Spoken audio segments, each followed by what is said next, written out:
Excuse me, sir. Sir, question for you. Yes. How old were you when you made your first million? I was 26. And what line of business were you in? A little different than most. You're not with the news, are you? No, Where you I have one of the biggest business media channels in the world. We grew a channel to 12 million followers, just asking people how they made it for the younger generation. So we're going to be helping the younger people with Yes, sir. this. I was part of an organized crime group in New York, and I made my first $1 million that way. Organized crime? Organized crime, Mafia. You were in the Mafia. Yeah. How did you get into the Mafia? My dad was the underboss of one of the major families, the Colombo family, and my dad proposed me for membership. What's the most amount of money that you made in a single day? Well, let's go for a week. I mean, $10 million in a week, $12 million.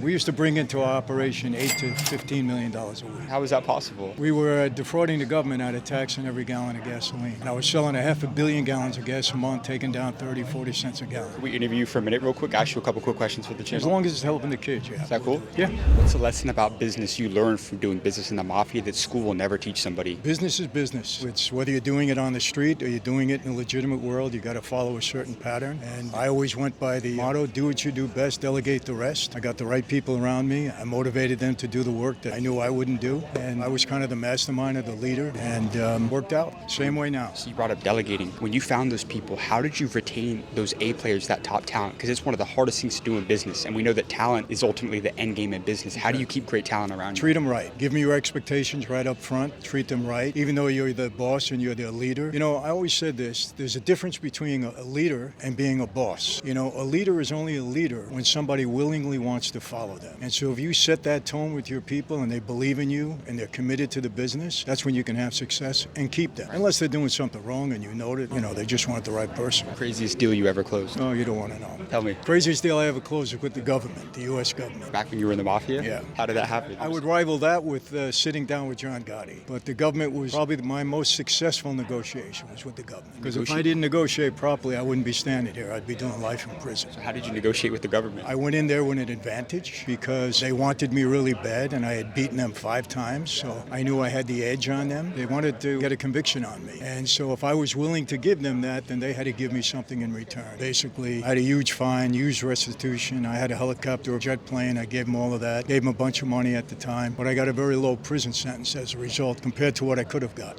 You went to prison? I did. For how long? 8 years. What's the most interesting thing that you learned about people while you were in prison? I learned this in prison in a big way. Anybody that's in prison that never got respect on the street wanted all the respect in prison. So I learned 3 things, 3 words that will help you get through your prison time pretty good. Please, thank you, excuse me. You want to cut somebody on the line? Please, you don't mind if I get ahead, You don't disrespect them by just jumping in because that's disrespect, They take it as a big thing. Somebody hands you something, you say thank you. You want something from somebody, you say please. Those 3 words go a long way. And do you believe in God? I do, very much. I'm accountable to God in my life, and I always say 2 things too. You want success in life? Get these 2 things right. Number 1, in this life, we are who we hang out with. You have to surround yourself with the right people, no question about it. And number 2, who you are accountable to in life is going to direct the path that you go on. So now, when I was on the street, I was accountable to my oath. I took an oath. I was accountable to my boss. I was a criminal. Now I'm accountable to my God first, to my family, my wife, my children. Don't want to get in trouble, so I do the right thing. Accountability is everything. For somebody who's questioning their belief in God, trying to find that relationship, what advice would you tell to them? How did you find your relationship and belief in God? I was thrown in solitary confinement. I actually spent 3 years, 29 months and 7 days in solitary. And it was during that time that I believed that there was an afterlife, there was an eternity, and I wanted to study every religion because I thought I was going to spend the rest of my life in prison, and that would have been it. So I studied every faith, and I came out of there believing in Christianity with all my heart. And, it's all about, for me, a relationship with God. It's not about rules, regulations, how do you turn your life around. It's about having a relationship and being accountable to God. When that happens with you, you're transformed from the inside out. I tell you this, you can take the boy out of Brooklyn, you can't always take Brooklyn out of the boy. I still have the same thoughts I had when I was on the street. Sometimes things happen, I want to react a certain way. But now, accountability to God. I don't want to get myself in trouble, don't want to put my family in that situation, so I behave differently, I react differently. Even though the thought process can be the same, I react differently. Could you tell me about a time where you got done wrong in business? Well, that happened more than once because remember, you're dealing with with people on the street. So you put your little trust in somebody, and you